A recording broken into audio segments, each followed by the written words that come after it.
The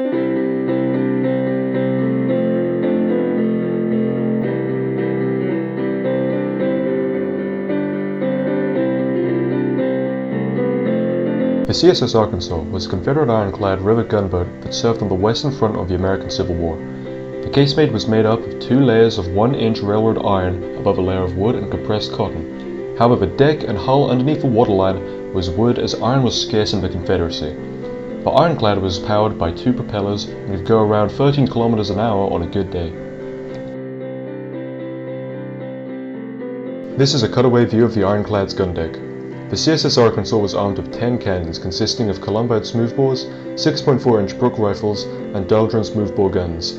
The forward and backward-facing guns had round gun ports, which were hard to aim with, but the port and starboard gun ports were square and allowed much greater accuracy.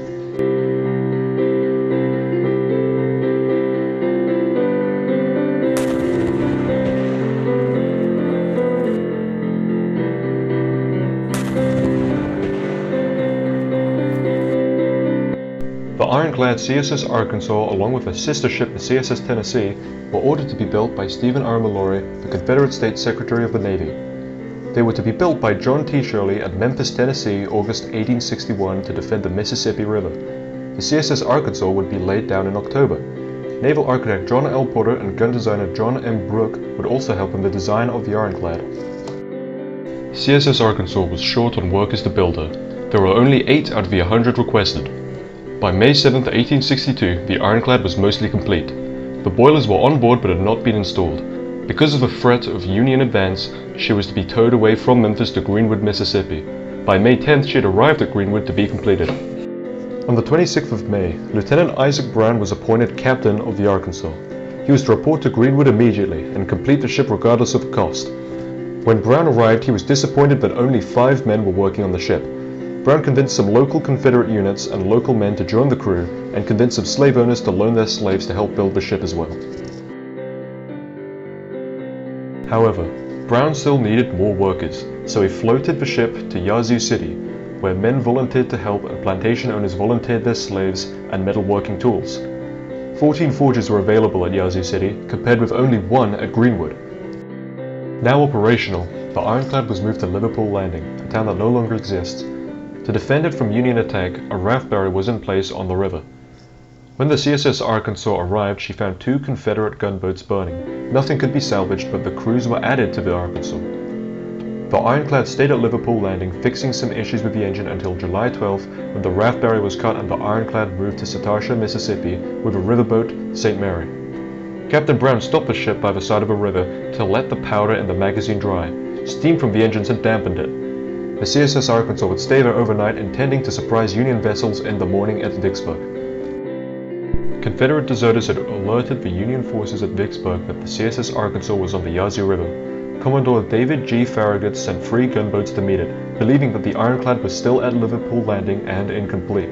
The Union gunboats sent were the timber-clad gunboat Tyler, Queen of the West, and the city-class ironclad Carandella. On the 15th of July, Captain Brown continued down the Yazoo River without St. Mary. 3 hours later, Union gunboats were spotted close to the mouth of the Yazoo River. USS Tyler was hid in the engine room by the Arkansas, and the Queen of the West fled after a broadside from the Arkansas. Queen of the West was unarmed. Tyler continued to fire, but with little effect, as the Arkansas steamed towards the Carandella, intending to use the iron ram on it.